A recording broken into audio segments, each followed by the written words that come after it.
Olá, meus amigos, estamos no ar, louvado, exaltado, glorificado seja o santo nome de nosso Senhor e Salvador Jesus Cristo. Uma boa noite, um bom dia para todos vocês que estão ligados conosco aqui na programação. Que a graça e a paz de nosso Senhor e Salvador Jesus possa alcançar a sua vida. Bom dia para você que está ao vivaço conosco pelas ondas da 90.1, nossa rádio também, aqui em Santa Isabel, para toda a região metropolitana que nos acompanha sempre com uma palavra viva, a partir de agora sempre ao vivaço, né? Deixa atrás para mim aqui, Jânio, a lista para mim, tá aqui, ó, da nossa região metropolitana de Belém, que eu mando sempre um bom dia, né? Um bom dia todo especial para eles. Alô, Santa Isabel, Castanhal, Areia Branca, Santa Bárbara, Santo Antônio do Tauá. Alô, Ilha do Mosqueiro, Benevides, Caraparu, Marituba, Ananindeua, Iangapi, Colares, Terra Alta, Igarapé-Açu. Alô, Santa Maria do Pará, Bujaru, olha só povo abençoado, Tracuateua, Vigia, Genipaúba, Santa Maria do Benfica. Olha, onde quer que você esteja agora nos ouvindo pelas ondas da 90.1, nossa rádio, que a graça, que a paz, que o amor, que a bênção, que a vida de nosso Senhor e Salvador Jesus Cristo esteja convosco, para você que está conosco nessa programação muito abençoada. E nós estamos também ao vivo pela 90.9, 90.1, nossa rádio, e também via Facebook, né? Nossos amigos que estão conosco via Facebook, que Deus abençoe vocês, é um prazer sempre grande poder recebê-los aqui na nossa programação. Sempre Deus tem uma palavra importante para a edificação da nossa vida, edificação da nossa casa, edificação da nossa família, na verdade. Palavra de Deus que é saúde para aqueles que a encontram. Que Deus possa falar muito com você em nome de Cristo. E eu queria, eu queria pedir para você que está ligado conosco, compartilhar essa programação com seus amigos, com seus colegas, seguidores aí do Facebook. Aonde quer que chegar esse sinal de áudio e de vídeo, Deus possa abençoar a vida de muitas pessoas, na verdade. Abençoados, alimentando-os com a luz da verdade, da palavra santa. Eu tenho certeza que Deus sabe chegar à necessidade, ao coração de cada filho, de cada filha, nos momentos difíceis. Talvez você está passando um momento difícil, né? Uma fase que não é boa, uma luta, uma guerra, uma adversidade. São realidades que nós, né, habitantes aqui desse mundo, estamos sujeitos. O próprio Senhor Jesus Cristo, Ele diz, no mundo tereis aflições, mas tende bom ânimo. Quer dizer, o Senhor Jesus nunca vai nos abandonar. Você lembra quando o Senhor Jesus estava no jardim do Getsêmani e ali ele chorou gotas de sangue devido àqueles momentos que antecederam a cruz, né, o seu sofrimento, a sua punição, a sua crucificação. E a Bíblia diz que ele orou a Deus dizendo, Senhor, se possível, passa de mim esse cálice. Todavia, essa palavra todavia é a nossa salvação. Ele disse, todavia não seja feita a minha, mas seja feita a tua vontade. Ainda bem que ele disse todavia. Todavia, significa que mesmo ele sofrendo, pagando numa situação difícil, Ele não nos abandonou, não nos deixou sozinho. Ele, todavia, eu vou morrer por eles, pagar o preço do castigo, sofrer o sofrimento deles, levar a cruz que eles tinham que levar, pagar a punição que eles tinham que receber, por amor de Deus. Quer dizer, se não fosse o seu amor tal, imagine o que é o tal de Deus. Deus amou o mundo de tal maneira. Um tal de Deus não dá para... Nem o próprio Deus definiu esse tal, ele só disse tal. Não dá para definir, você imagina nós. O amor de Deus por você é muito grande, porque Ele deu o Filho dele. Na verdade, hoje a gente tem condições de entender, que já está claro a definição do amor de Deus, é Cristo. Esse tal de Deus é Cristo.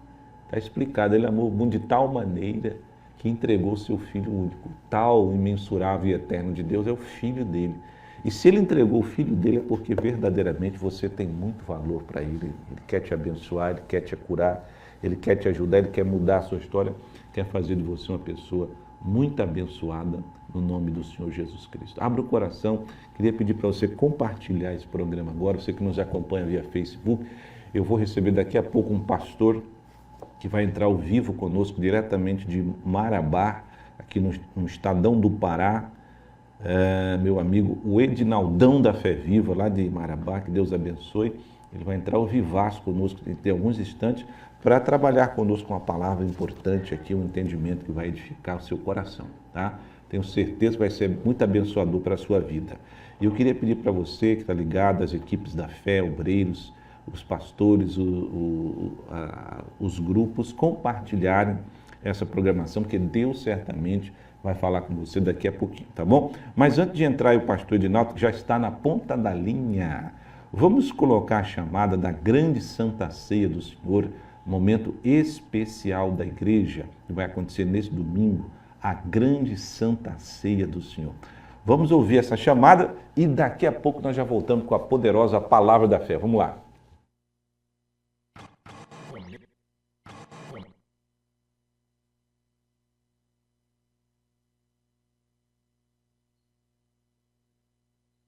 Vem aí, a grande Santa Ceia do Senhor Jesus, momento especial da igreja.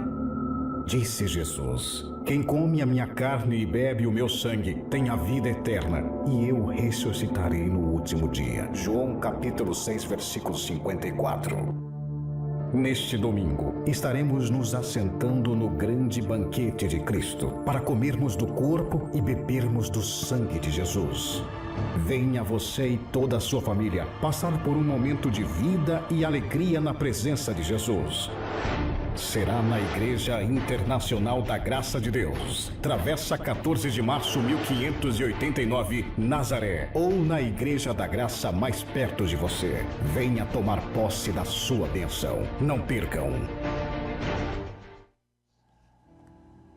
Olha aí, vai ser uma Santa Ceia maravilhosa. Santa Ceia, essas Santa Ceias de reencontro. Domingo, 4 reuniões, 7 da manhã, 9 da manhã, às 15 e às 18 horas.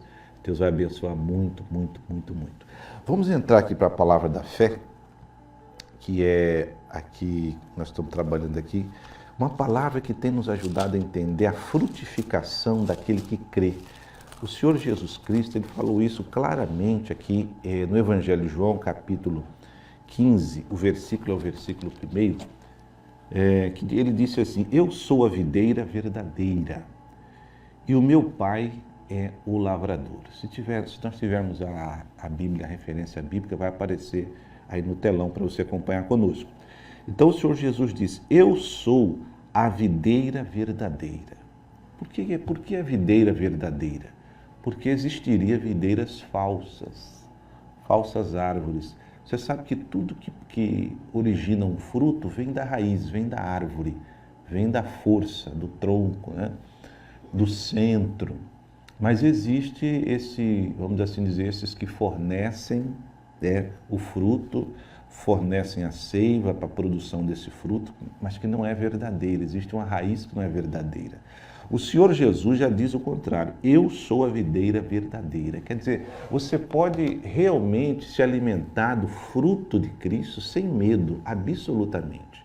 Porque o fruto produzido em Cristo, a videira verdadeira, será sempre um fruto de saudável, um fruto de saúde, um fruto de paz, um fruto de bênção para a sua vida.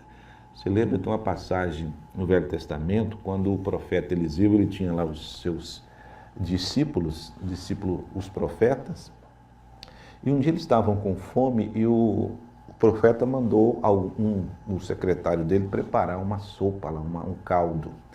E esse rapaz, ele saiu a procurar raízes e ele encontrou lá um tipo de uma raiz, uma raiz brava lá, esqueci até o nome dessa raiz, só que era um fruto que provinha de uma raiz que não era verdadeira. Tanto é que quando ele fez a sopa, que ele foi servir, o pessoal comeu a sopa, gritaram na hora: morte na panela, morte na panela. Por quê?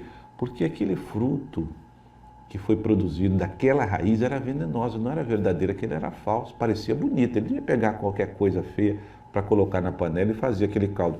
Aquela semente, vamos dizer, aquela fruta, perdão, aquele fruto, né, parecia tinha uma aparência, parecia vamos dizer assim, uma aparência de um fruto saboroso, de um fruto que ia realmente se transformar numa sopa deliciosa, mas na verdade aquilo era venenoso. Agora o Senhor Jesus, ele é a árvore verdadeira. Eu sou a videira verdadeira. É muito importante nós começarmos esse estudo sabendo que o Senhor Jesus tem um fruto verdadeiro para você. E ele continua dizendo, e meu Pai é o lavrador, é aquele que cuida, aquele que tem a responsabilidade completa de todas as coisas. Toda vara em mim que não dá fruto, a tira, o Pai tira, e limpa toda aquela que dá fruto, para que deis mais fruto. Então a vara que não dá fruto, ele tira. E por que a vara não dá fruto? Geralmente uma vara que está em Cristo não dá fruto, é uma vara que não nasceu de novo, é uma vara que está ali, mas na verdade o coração dela não está ali. Se Jesus é a videira verdadeira, é impossível não produzir fruto, extrair frutos de Jesus. Jesus está dizendo, toda vara em mim que não dá fruto, significa aquelas pessoas que até, vamos dizer, elas se simpatizaram com a fé cristã, elas professam uma fé, mas ela não produz fruto. Ela diz que está em Cristo, mas não dá fruto. Na verdade, ela não está verdadeiramente. Tem muita gente, Jesus começou falando de algo verdadeiro, sua videira verdadeira. E por quê, pastor? Porque existe muita falsidade, muita falsificação. Essa vara aqui que o Pai corta e tira é justamente isso. Ela está em mim, Jesus falou, mas não dá fruto. Quer dizer, ela está ali só com a aparência de ser uma pessoa que está ligada em Jesus. Mas como é que você sabe que realmente essa pessoa não está? Porque não se vê nenhuma manifestação frutuosa do Espírito na vida desta pessoa. Quando eu digo fruto, não é bem foco nas coisas materiais, financeiras, mas não é isso. É na misericórdia, é no amor, é no perdão, é na bondade, é no estender a mão, é na fé, é na fidelidade, né? Geralmente a pessoa é cristã, diz que é de Jesus, mas ela passa a perna em você, ela murmura, fala mal de você pelas costas. Então isso aí está em Jesus, mas não dá fruto verdadeiro. Isso é o fingido ou a fingida, ou a fé fingida, como o apóstolo Paulo diz. Ele diz que a nossa fé não pode ser fingida, tem que ser uma fé verdadeira. Então a vara em mim, nós somos a vara, Jesus é a videira. A vara em mim que não dá fruto, o Pai tira. Por quê? Porque se ela está em mim e não está dando fruto, está enganando todo mundo, fingindo que está em mim, que é de Cristo, que crê, que está no caminho, mas na verdade não está. O apóstolo Paulo até falou, ele disse, olha, vocês tomem cuidado, não é que a pessoa mundana do mundo, vocês devem tomar cuidado com aquele que diz, dizendo ser crente, aí ele dá uma lista lá, mentiroso, ladrão, profano, avarento, maldizente, que fala mal de todo mundo, fala mal por trás, pelas costas. O apóstolo falou, esse aí você não dá nem bom dia para ele, não senta nem para comer, não participa de nada, não se associe com essa pessoa. Então existe, Paulo disse, o falso crente, o falso irmão, que atacava ele. Mas eu quero dizer para você, se você entender que Jesus é uma videira real, uma videira que te abençoa, você pode ter certeza que você vai produzir fruto. E eu vou convidar para participar agora, já para entrar nesse momento quente aqui da revelação da palavra de Deus, meu grande amigo, pensa num cara que é pregador firme, tem uma revelação profunda da palavra de Deus e é grande servo do Senhor Jesus, pastor Edinaldo. Eu brinco que ele é o Edinaldão do Marabá. E ele é todo, olha aí, Jane, ele é todo tecnológico, né? O fundo lá dele lá é tudo da tecnologia. Tá vendo? É isso aí, tem que estar a visão lá na frente. Pastor Edinaldo, bom dia. Bom dia, pastor Hugo. Bom dia, Marabá. Bom dia, povo de Belém. Bom dia, estado do Pará, né, pastor? Em muitos lugares do Brasil e do mundo nós estamos chegando agora via internet, Facebook, graças a Deus, por Deus nos proporcionar essa tecnologia qual nós podemos utilizar para pregar a palavra dele, né? É verdade. Hoje a gente está pregando, quer dizer, qualquer momento que a gente entra para fazer uma live, se a gente fazer 10 lives por dia, no final do dia que for somar o tanto de gente que ouviu aquela mensagem, às vezes vem mais pessoas nos meios sociais da internet do que é propriamente na reunião. Então, aí o senhor está falando como Deus abriu o leque para pregar a palavra, como a mensagem hoje pode chegar ao coração de muitas pessoas. Mas, pastor Dinaldo, prazer recebê-lo aqui no programão. Nós estamos falando sobre o fruto verdadeiro, que é o fruto que vem de Jesus. Eu queria especificamente, aí a gente vai, claro, avançando, parar aqui nesse ponto, quando Jesus falou assim, toda vara em mim, a vara somos nós, né? Somos os ramos, mas ele disse, toda vara em mim que não dá fruto. Quer dizer, uma vara que está em Jesus, Jesus sendo um Deus tão bom, Jesus sendo um Deus tão maravilhoso, Jesus sendo o Salvador, ele disse, olha, quem precisa de médico são os doentes. Então a pessoa mais interessada em nos curar é o Senhor Jesus. Os milagres de prosperidade, de multiplicação que ele fez. Então está provado que ele quer que a pessoa produza fruto. Mas se alguém está nele e não dá fruto, só podemos concluir que essa pessoa ela está fingindo ali, ela professa algo que realmente não é. É aquilo que a Bíblia diz, que a pessoa não nasceu verdadeiramente de novo, né, pastor? O que o senhor acha? Verdade, pastor. A gente pode identificar a árvore pelo fruto, é isso? Ou seja, quando uma pessoa, de fato, ela professa fé em Deus, nós observamos não apenas o que ela fala, mas como ela se porta diante dos problemas, diante das adversidades, ou seja, como que ela vai se sobressair diante daquela situação. Se o senhor me permite, eu quero ir um pouquinho à frente, que nesse mesmo capítulo, onde no versículo 16, Jesus ele fala assim, pastor, diz, não fostes vós que me escolhestes a mim, pelo contrário, eu vos escolhi a vós outros, e vos designei para que vades e deis frutos. Aí eu observo o objetivo dos frutos, ele diz assim, e o vosso fruto permaneça, a fim de que tudo quanto pedirdes ao Pai, em meu nome, Ele vos conceda. Ou seja, eu entendo que a partir do momento que nós começamos a frutificar, e esse fruto permanece, de acordo com essa afirmação, pastor, nós vamos pedir tudo, né, ao Pai, e a Bíblia diz que Ele vai nos conceder. E, como eu disse, os frutos, como o senhor tem falado aí, lá em Gálatas capítulo 5, do versículo 22, eu lembro-me que logo que o senhor chegou aqui no estado do Pará, o senhor nos incentivou a pregarmos sobre os frutos do Espírito. E, pastor, confesso ao senhor que aprendi muito e tenho aprendido bastante com os frutos, né? Foram reuniões maravilhosas. E aonde ele diz aqui em Gálatas 5, 22, que o fruto do Espírito é amor, né?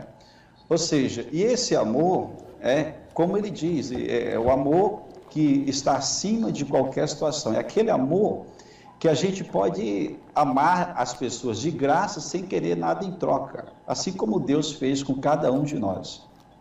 Verdade, verdade. É um amor. O senhor tocou num ponto aí que eu, assim, tenho que confessar que eu sou apaixonado, que é estudar o fruto do Espírito. Por quê? Porque o fruto do Espírito é a revelação da própria natureza de Deus. Ou seja, esse fruto do Espírito tem a ver com a natureza do coração de Deus, como Deus é por dentro dele.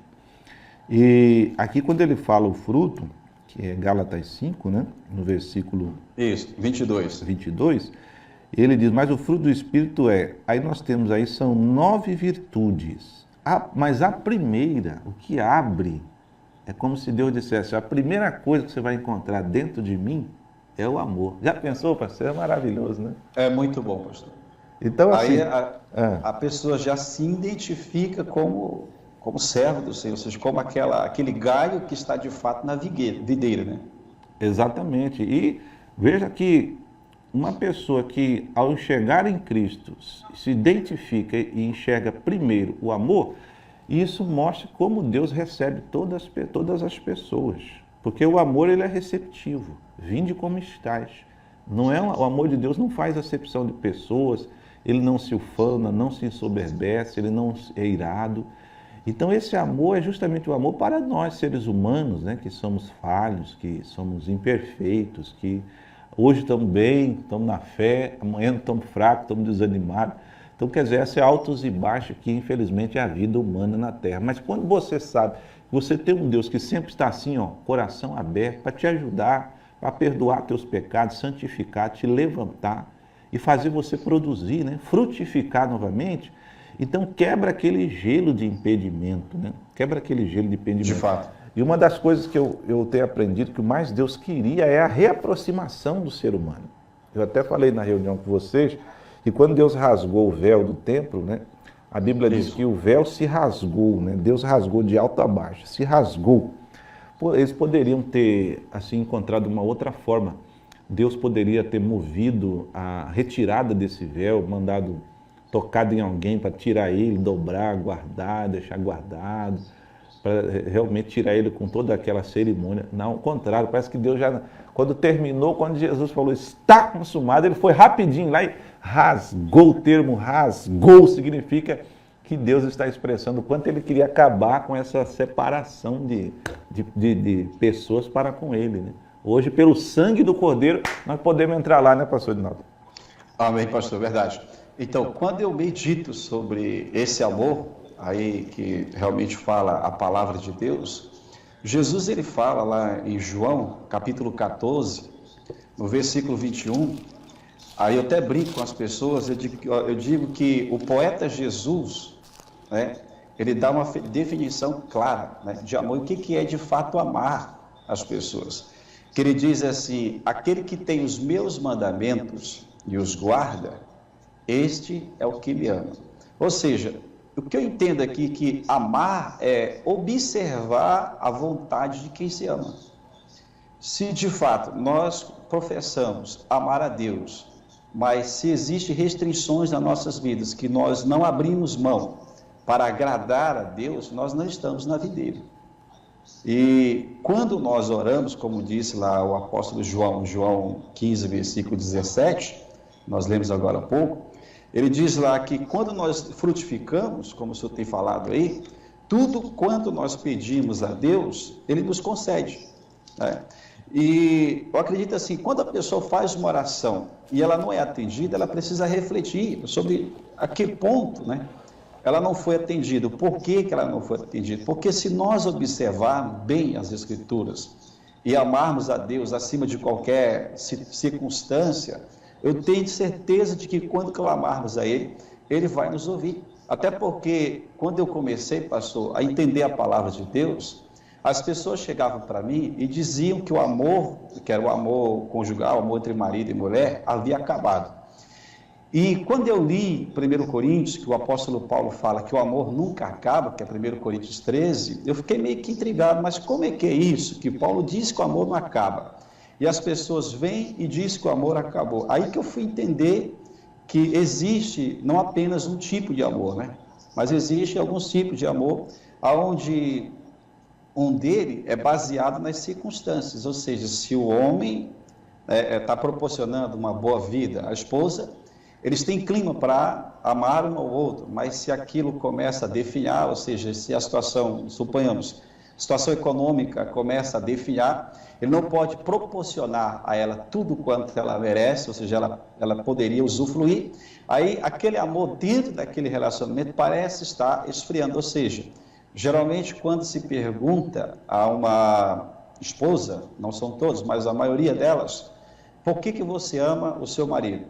Aí ela vai, ou seja, falar com base nas circunstâncias, porque ele me dá tudo que eu quero, ou seja, tudo que eu peço, ou seja, ele sempre foi aquela pessoa que sempre supriu cada uma das necessidades, ou seja, o amor com base nas circunstâncias, significa que se aquilo não for mais proporcionado, não existe mais clima para amar. E assim existem pessoas também dentro da igreja, quando Deus está proporcionando muitas bênçãos, ela tem clima para buscar a Deus, mas quando há um deserto na vida delas, um vale, que elas não estão realmente, de fato, usufruindo, talvez não porque Deus não queira, porque elas não entenderam ainda a palavra, elas começam a definhar em relação a esse amor que elas sentiam por Deus, ou seja, é um amor com base nas circunstâncias. É verdade. E na questão do marido, se perguntar para ele por que ele ama a esposa, geralmente ele fala das qualidades físicas, da beleza, e quer dizer que se ela perder aquelas qualidades físicas, esse amor que é o amor eros, né, ele acaba. Aí a pessoa chega a uma conclusão que diz que não se amam mais, sendo que o amor que Jesus prega é um amor que ama de graça, sem basear-se em circunstâncias ou em qualquer uma outra coisa. É verdade. Às vezes eu vejo aqueles vídeos na internet, aqueles velhinhos, 80, 90 anos de idade, e é um casal de velhinho, assim, com a idade, ambos com a idade tão avançada. Às vezes um está doente, o outro vai lá no hospital, fica fazendo carinho, dá um beijinho, todo aquele cuidado. Então você vê que esse é o amor que o senhor está falando, é um amor incondicional. É um amor que independe das circunstâncias ou das condições, ele sempre será um amor vivo. Agora, esse amor, ele não nasce em nós. Esse amor, ele, como o senhor falou, ele é passado para nós a partir do momento que nós buscamos o primeiro amor, que é o amor de Cristo por nós. Isso. Quem foi o primeiro a amar incondicionalmente e veio nos ensinar isso foi Cristo. Então, isso não nasceu em nós. Isso vem quando a pessoa começa a andar com Jesus, como o senhor falou, ao receber dele a palavra de vida, essa caminhada, essa experiência. O andar com Deus é o aprender dele. Quer dizer, daqui a um tempo nós vamos começando a aprender a entender como se verdadeiramente se ama. Aqui na Terra, o amor dos homens, existe um ditado que fala que o amor tem 5 línguas, né? 5 ou 4. Que é a forma da pessoa expressar o amor. Às vezes ela não diz para o seu cônjuge, eu te amo, mas expressa isso através do quê? Do dinheiro, comprando as coisas e presenteando o seu cônjuge, não deixando faltar nada. Também através de gestos, também através de carinho. Então, uma forma da pessoa expressar que ama. Só que a gente sabe que isso é imperfeito, até porque tem gente que tenta manter isso, mas chega uma hora que não dá para você manter sempre isso. Geralmente, quando a pessoa para de dar esses atributos, aí surgem as crises, né? Aí a esposa ou o marido diz, você não me ama mais, você não me beija mais, você não me abraça mais, você não é mais carinhoso, porque humanamente falando, é quase impossível manter uma regra, porque a vida é cheia de agruras, o cidadão muitas vezes discute no trabalho, está passando um problema, então ele chega em casa e não vai estar sorrindo, feliz da vida. Então manter o nosso amor é muito difícil, manter um ritmo, manter assim, uma performance sempre, essa manutenção não é fácil. E quando você tem um cônjuge que é maduro, que compreende, é diferente, você já enfrenta as agruras. Mas a melhor forma, realmente, é amar como Cristo amou. Ah, mas é impossível, pastor Hugo. Peraí, mas existe um mandamento que diz, especificamente para nós, maridos, amai as vossas esposas como Cristo amou a igreja, entregando-se e dando a sua própria vida por ela. Já pensou, pastor Dinaldo? Veja se não é uma responsabilidade grande. A gente vai perguntar, mas como, Senhor? Como? Aí Jesus vai dizer, na verdade eu sou essa terceira pessoa, você tem que estar olhando para mim para conseguir. Porque só pelo nosso amor é imperfeito. Verdade. Então, onde o senhor mencionou, né, que é Efésios capítulo 5, versículo 22, né? E que eu entendo que esse amor é o que o Paulo prega lá em 1 Coríntios, onde ele começa no capítulo 13, do versículo 4, eu gosto muito de falar sobre esse capítulo. Eu não sei, eu acredito que eu me identifico um pouco com ele, reconhecendo o que Jesus fez por nós no Calvário, né? Que ele começa dizendo assim, que o amor é paciente, né? E geralmente quando eu prego sobre esse assunto, e eu falo do exemplo daquelas pessoas que chegam para nós, pastores, eu creio que você já deve ter atendido alguns casos assim, que eles dizem assim, eu separei, ou seja, eu deixei a esposa, eu larguei o marido, aquela coisa, e você pergunta, por quê? Eu cansei. Ou seja, se o amor é paciente, nós nunca teremos a totalidade desse amor se não houver frutos, com base lá em Gálatas 5:22. Então, porque a paciência é a capacidade de esperar. Até quando? Aí eu tenho como exemplo Isaac. Isaac teve um casamento construído à base de oração, né? Não foi um casamento aleatório qualquer, ou seja, foi algo com confirmação de Deus, porém a sua esposa era estéril. E ele não cometeu o mesmo erro que o pai, arrumando outra esposa, mas a Bíblia diz que ele orou a Deus insistentemente por 20 longos anos, até que a esposa dele gerou, né, os dois filhos chamados Jacó e Esaú. Então, uma paciência dessa, dá para a gente se inspirar nela e acreditar que vai haver sim uma resposta, uma solução com base no amor.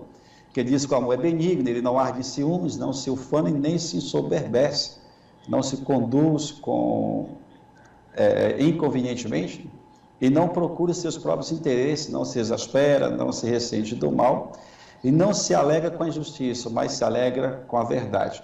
Aí no 7 também, ele diz, tudo crê, tudo espera e tudo suporta. Esse é o amor perfeito de Deus, hein? Esse é o exemplo para nós. Não dá para seguir uma relação olhando para outro tipo de exemplo que não seja esse. É daí, dessa fonte, que nós temos que todo dia aprender um pouco mais. E o Isaac, ele com certeza absorveu isso dos seus pais, do seu pai Abraão, porque 20 longos anos orando pela esposa, ele poderia falar o que o senhor falou aí. Eu cansei.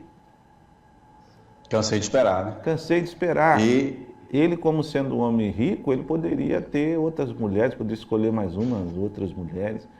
Ele poderia ter outra esposa, né? Mas esse não era o plano dele. Não era assim. Jesus, uma certa vez, falou aos fariseus que Moisés permitiu dar carta de repúdio, mas não foi assim no princípio. Quer dizer, o Abraão pegou o exemplo do princípio, né? Teve ali a esposa dele. Teve os intercalços no caminho, mas o ideal do Abraão realmente era o propósito de Deus do início. E o Isaac pegou isso de tal maneira que ele ficou ali os 20 anos perseverando na fé que Deus ia prover restauração, né, pastor? Isso. É o fruto da paciência, né, pastor? Exatamente. Ou seja, está lá no fruto do Espírito. Está lá no fruto do Espírito, a paciência. Gálatas capítulo 5, né? Que ele diz que, deixa eu só abrir aqui para nós voltarmos lá, 5:22, que ele começa dizendo assim, que o fruto do Espírito é amor, é alegria, é paz e longanimidade, né? Ou seja, que seria a mesma coisa que a paciência. A paciência para suportar a injúria de outras pessoas, ou seja, para suportar qualquer tipo de afronta ou que venha algo contrário àquilo que Deus prometeu ao nosso coração, né? E às vezes muitas pessoas, como os israelitas lá no deserto, eles não tiveram a paciência de esperar, né? Ou seja, e muitos acabaram ficando deserdados da promessa de Deus. Mas Isaac, eu tenho ele como uma inspiração no que diz respeito à paciência e à perseverança em relação, né, àquilo que a gente viu se cumprir na vida dele, dentro do casamento dele. Ele teve como exemplo o casamento do pai, que teve a segunda esposa, mas foi problemático, né? Então ele preferiu esperar em Deus porque ele tinha uma promessa. E essa promessa era com base no fruto e no amor de Deus que se manifesta em cada um de nós. Verdade. Bom, vamos voltar aqui, só para que já finalizar aqui o capítulo 15, João 15. Então, toda vara em mim que não dá fruto, o Pai tira. Por que ele tira? Essa vara é uma espécie de vara falsa. Ele não está ali realmente com uma fé, ou seja, essa vara está ali, de alguma forma foi enxertada, ela conseguiu nascer ali, mas ela não saiu de dentro daquela árvore. É incrível como isso pode acontecer. Muitas pessoas se tornam simpatizantes da obra de Deus. Ou muitas pessoas, uma coisa que eu tenho aprendido muito ao longo de alguns anos, que muitas pessoas não conhecem ainda verdadeiramente quem é o seu Salvador. Então, existe ainda vamos chamar assim, uma grande população cristã que ainda está focada apenas em conhecer o Deus supridor das suas necessidades. Necessidades temporais. Então, assim, se conhece muito um Deus que você vai pedir a Ele a provisão para o suprimento da sua necessidade. E claro que isso não é um erro. Ao contrário, nós temos que fazer Jesus o nosso Salvador completo. Mas, veja, quando as pessoas se deparam com outras situações que demandam profundidade espiritual, conhecimento de Jesus, da forma que Jesus opera, as pessoas que aprenderam só, muitas vezes, aquele Deus imediato, que opera imediatamente, né, que faz a pessoa sentir um alívio imediato. Quando ela se depara com um problema que é como o de Isaac, como o de Abraão, Abraão orou 20 e poucos anos também para ter um filho, para a mulher dele ficar curada. Isso. O Isaac também. Então, veja, quando a pessoa não recebe instantaneamente, porque a realidade dela, espiritualmente falando, é outra, ela então passa a sofrer muito. Eu já encontrei muitas pessoas que dizem assim, pastor, eu não sei o que eu faço, mas eu já orei, eu tenho tantos anos orando, tenho tantos anos jejuando, consagrando. E se essa pessoa não, veja, se ela não passa para realmente vamos dizer assim, para a próxima fase, ela continua nessa primeira fase, ela vai sempre se deparar com isso, porque ela vai muitas vezes se aconselhar com o pregador fala, não, só tem que orar, vamos jejuar, mas eu já faço isso, então vamos fazer mais ainda. Se daqui 10 anos ele encontrar com essa mesma pessoa, o mestre também vai dizer a mesma coisa. Não, você já faz, tem que continuar fazendo. Então, assim, vai ser uma coisa que não vai ter fim. A pessoa vai embora e não vai ter o seu sonho realizado. Por quê? Porque o caso dela é um caso que está numa outra esfera espiritual. Eu acredito muito nisso. Que requer um aprofundamento espiritual naquela situação. E aí, é o que eu tenho aprendido e ensinado, assim, procurado ajudar muitas pessoas. Se você não parar e começar a focar em Cristo, parar quer dizer, você para, senta e diz para Deus, Senhor, então me ensina o que eu preciso saber que eu não sei. Isso aí, a pessoa precisa ser humilde, porque tem muita gente orgulhosa, ela já está tão, vamos assim dizer, cauterizada que o Deus dela é só isso, só se for uma operação imediata, como se fosse uma mágica instantânea, está tão na cabeça dela que ela pede e não acontece instantaneamente, e ela não pula para outra fase, ela permanece ali. Geralmente você diz para a pessoa, vem participar das reuniões e vem escutar a mensagem, peça para Deus abrir os seus olhos, para Deus te dirigir, o que você precisa fazer, o que está acontecendo. Peça para Deus ajudar você a compreender, porque a libertação, na Bíblia, João 8,32, a libertação mesmo, que foi o próprio Senhor Jesus que falou isso, ela está terrivelmente, profundamente associada ao quê? Conhecimento. Ao conhecimento. Conhecimento. Quando você fala conhecimento, o que pressupõe conhecimento? Conhecimento pressupõe você parar, se assentar e dar atenção a alguém. Mas abrir o coração mesmo. Pedir a Deus, Senhor Deus, eu preciso receber a luz que vai me libertar. Jesus fez esse tratamento com aquela mulher cuja filha estava horrivelmente endemoniada. Ela não foi atendida prontamente. Você lembra que ela chegou, Sim. Ninguém se dirigiu, inclusive Jesus, quando viu ela, se escondeu, ela foi atrás, pedindo, Jesus não deu palavra a ela, não se dirigiu palavra, foi embora. Daqui a pouco os apóstolos pediram ao mestre, despede essa mulher que vem gritando aí. Jesus deu-lhes umas palavras pesadas. Eu imagino eu creio que ali foi um tratamento, ou um outro tratamento, uma forma exclusiva que Deus tinha para tratar com aquela pessoa especificamente. Por que o senhor fala especificamente, pastor? Porque teve casos que foi instantâneo. Teve casos que Jesus, a pessoa pediu, Jesus imediatamente foi ajudar, imediatamente. Então, assim, eu sempre ensino, se você não foi curado até hoje, você precisa passar para outra etapa. Você tem que começar a mergulhar para descobrir o que é que você precisa entender. Não é nem tanto fazer, porque a pessoa já fez tudo. Ela precisa entender, porque a fé tem a ver com entender, conhecer, compreender, né, pastor Dinão? De fato, pastor. O apóstolo Pedro, lá na segunda carta de Pedro, no capítulo 1, no versículo 3, ele diz assim: visto como, pelo seu divino poder, nos tem sido doado todas as coisas que conduz à vida e à piedade pelo conhecimento completo daquele que nos chamou para a sua própria glória e virtude. O senhor pode ler, por favor, repetir esse versículo novamente? 2 Pedro, capítulo 1, versículo 3. Ele diz: visto como, pelo seu divino poder, nos tem sido doado todas as coisas que conduzem à vida e à piedade, pelo conhecimento completo daquele... Ponto. Olha só, o divino poder, que mais?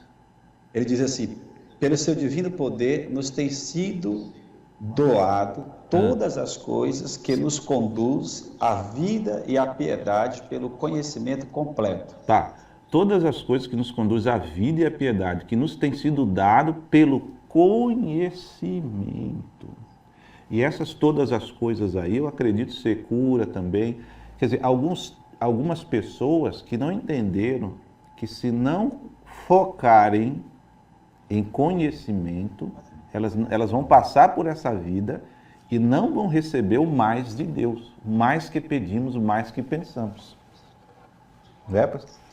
Isso. Então, aí, geralmente, quando as pessoas, elas procuram a igreja, de fato, né, e que estão necessitadas de um milagre, a primeira atitude delas não é buscar o conhecimento, é chegar ao pastor que preside aquela igreja, ou seja, a pastora ou a pessoa que esteja lá, e pedir uma oração para que eles recebam o milagre. Eles acreditam que fato de... Que não é errado, né, pastor? Que não é errado. Que não é errado, de fato.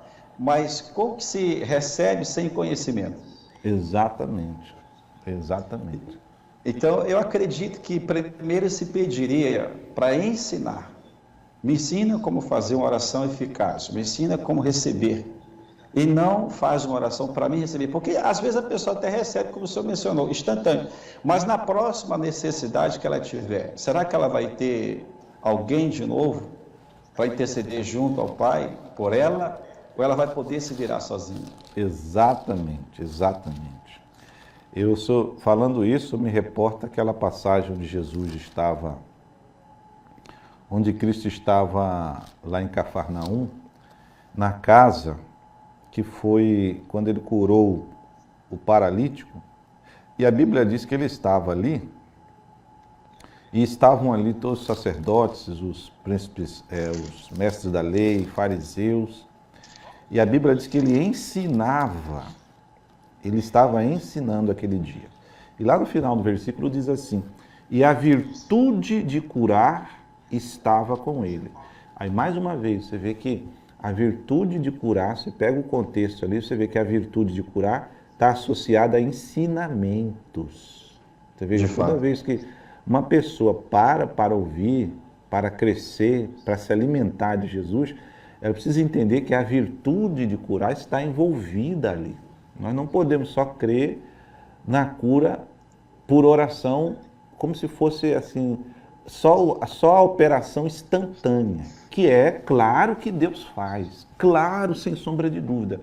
Mas quantas pessoas já desanimaram na caminhada porque elas pensam assim, elas dizem assim: eu já orei, já busquei, já fiz campanha e não fui abençoado. Pastor, se a gente pudesse calcular a multidão de pessoas que já desanimaram e desistiram, porque muitas vezes elas aprenderam só uma fórmula.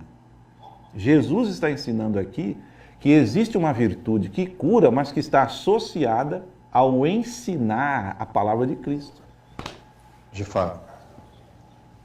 E como a gente tem comentado aí, como eu disse, aí nesse caso a pessoa, ela acredita que somente o fato dela chegar à igreja vai ter lá um pastor, como tem de fato, ungido, e que vai aclamar a Deus, ela vai ser atendida. E muitas vezes, quando ela não é atendida, ela se decepciona e às vezes nem volta mais, porque diz, eu já fui lá, mas não aconteceu nada. E ela não tem aquela paciência de entender. É mais ou menos assim, eu tenho filhos, o senhor também tem, você sabe como que é. Meus filhos estudam, às vezes eles chegam para mim e dizem, pai, como é que responde isso aqui? Às vezes é um texto que tem que haver uma interpretação para poder encontrar a resposta. Eu falei, leia o texto. Ah, mas eu já li e não tenho. Eu falei, não, leia o texto. Aí ele lê, não compreende, digo, vamos ler nós dois. Aí a gente vai lendo, aí quando chega no ponto X, eu falei, o que é isso aqui? Ou seja, estou ensinando ele a buscar o conhecimento para responder. Porque às vezes a pessoa diz, eu vou orar por você, vou jejuar por você, que não é errado, é correto.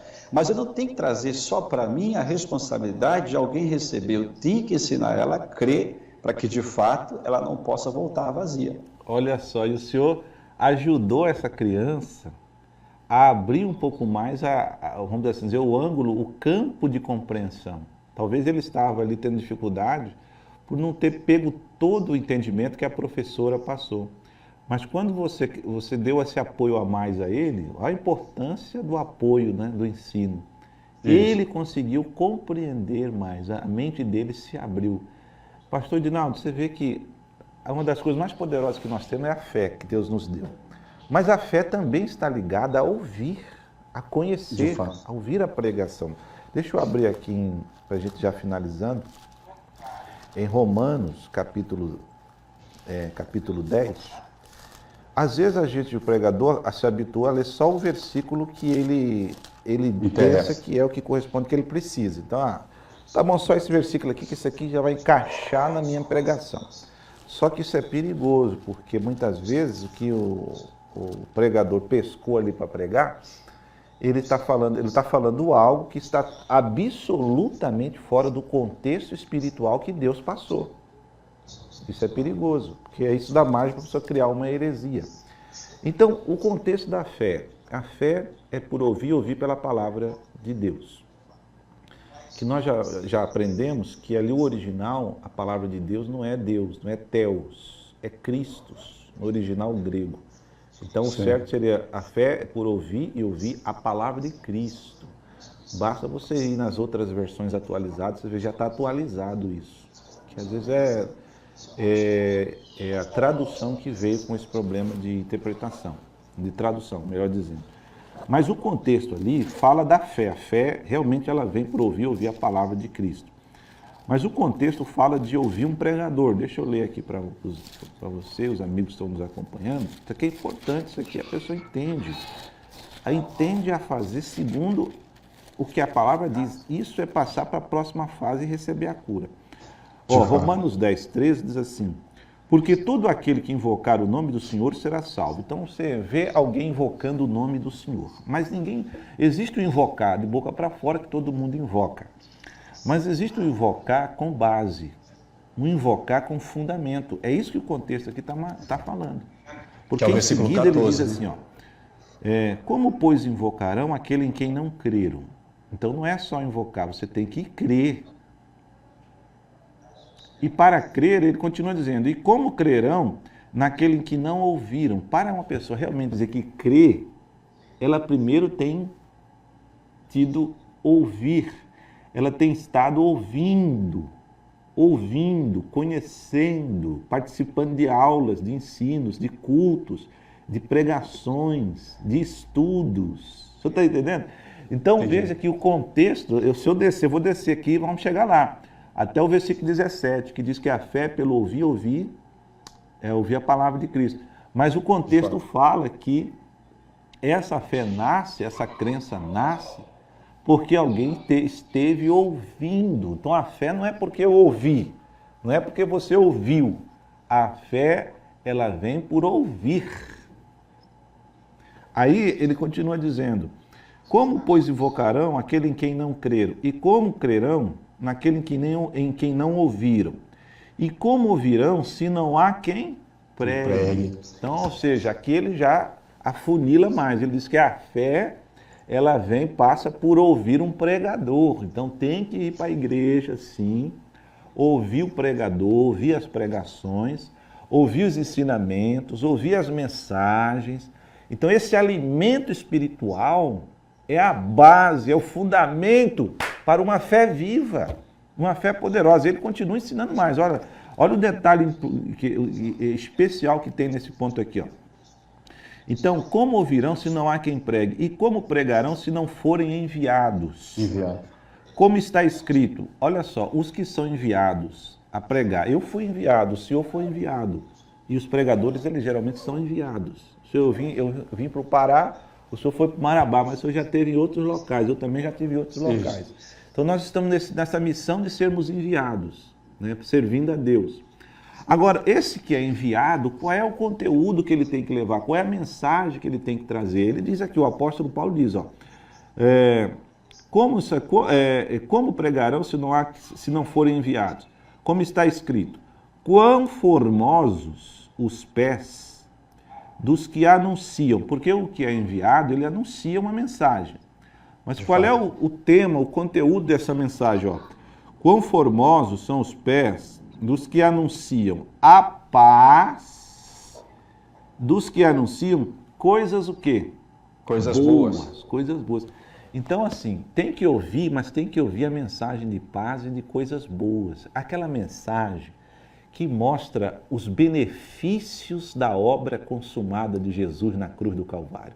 O maior deles é a nossa salvação, nossa justificação, perdão de nossos pecados. Mas não é só isso. Tem a cura divina, tem a salvação da família, tem a libertação da família, tem a prosperidade. Isso são boas notícias para quem anda no mundo perdido, no mundo doente, no mundo da miséria, no mundo onde as pessoas têm aumentado o índice de depressão e de tristeza. Mas quando a gente vai pregar paz, essa paz aí não é paz com o vizinho. Paz com o vizinho, paz com todos vamos assim dizer, um resultado. Essa paz aqui é a reconciliação. É a paz de Deus com os homens. É quando o pregador prega, olha, Deus não está mais contra você, porque o pecado de Adão foi quitado na cruz. Hoje há paz entre nós e Deus, essa paz. Porque quando o mundo escuta isso, o cara fala, puxa vida, então Deus me recebe agora, Deus me perdoa, Deus me ajuda. Essa é a mensagem que o pregador leva. Então, quando a gente prega Jesus Cristo, que foi quem nos trouxe tudo isso, aí surge a fé. Olha só o que diz aqui. Tem aqueles que não creem, que não gostam de ouvir essa mensagem. O versículo aqui diz, ó, o versículo 17. Versículo 16. Mas nem todos obedecem ao evangelho. Olha aí.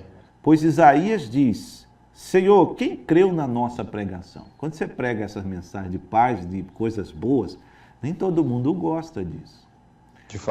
Tem gente que foi acostumada a receber aquele outro evangelho, aquelas pregações mais legalistas, mais duras. Vamos descer o cajado na cabeça do povo para ele aprender. Então, essa mensagem de paz, de reconciliação e de coisas boas, expectativas boas de mudança de futuro, tem muita gente que não gosta de ouvir. Mas o que Deus pode fazer, né? Quem não creu na nossa pregação, então para quem se manifestará o braço do Senhor? Essa pessoa não verá o poder de Deus. E aí, ele diz, de sorte que a fé é por ouvir a mensagem a respeito de Jesus Cristo. É muito forte, né, pastor Dinão? Muito forte, muito lindo, tenho aprendido muito aqui.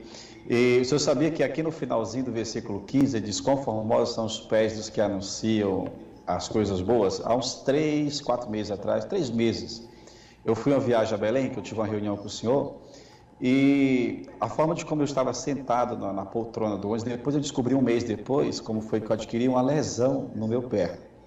Porque a gente senta e estica os pés, eu acho que no balanço do ônibus eu devo ter machucado o pé. E quando eu cheguei, o pé doendo, e eu não liguei, dei muita importância, digo, não, vou fazer uma medicação e vai ficar bem. Aí fiz a medicação e não funcionou. Aí eu parei de tomar o remédio, que era um antibiótico, né, que é um anti-inflamatório. E eu comecei a me firmar nessa palavra aqui. Quando eu pisava no chão que doía, eu dizia, quão formosos são os pés dos que anunciam a tua palavra. Eu digo, meus pés são preciosos diante do Senhor. Só acredito que a lesão desapareceu, a dor sumiu, não senti mais nada. Olha só que testemunho maravilhoso. Porque o Senhor simplesmente fazendo a confissão, né? Exatamente, você está vendo?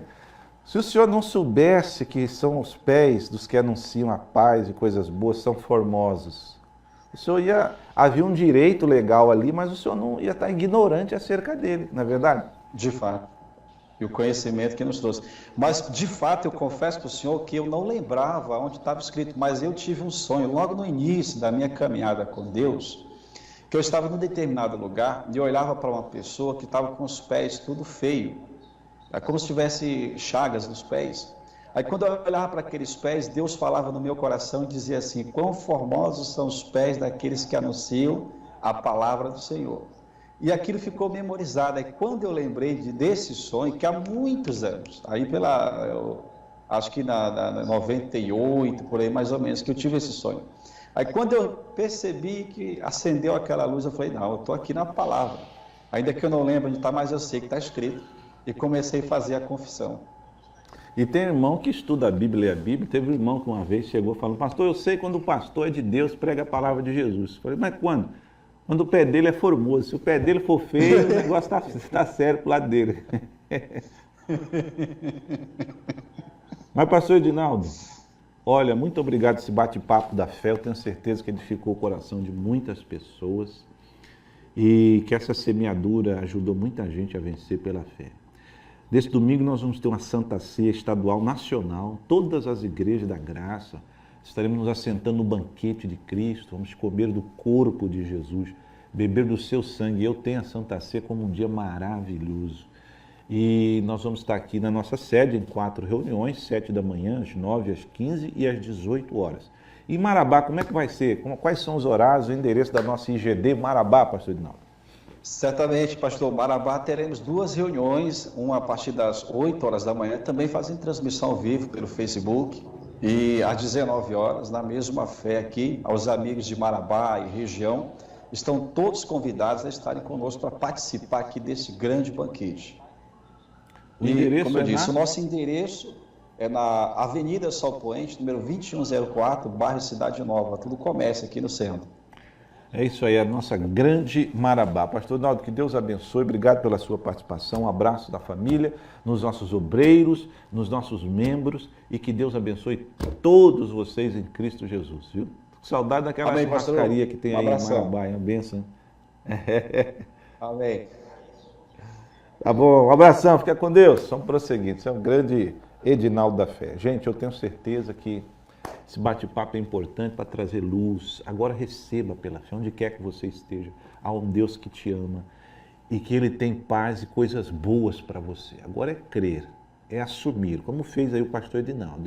Deus fez ele se lembrar dessa palavra e ele se apossou dessa palavra, orou sobre ela e ficou curado. Você está vendo?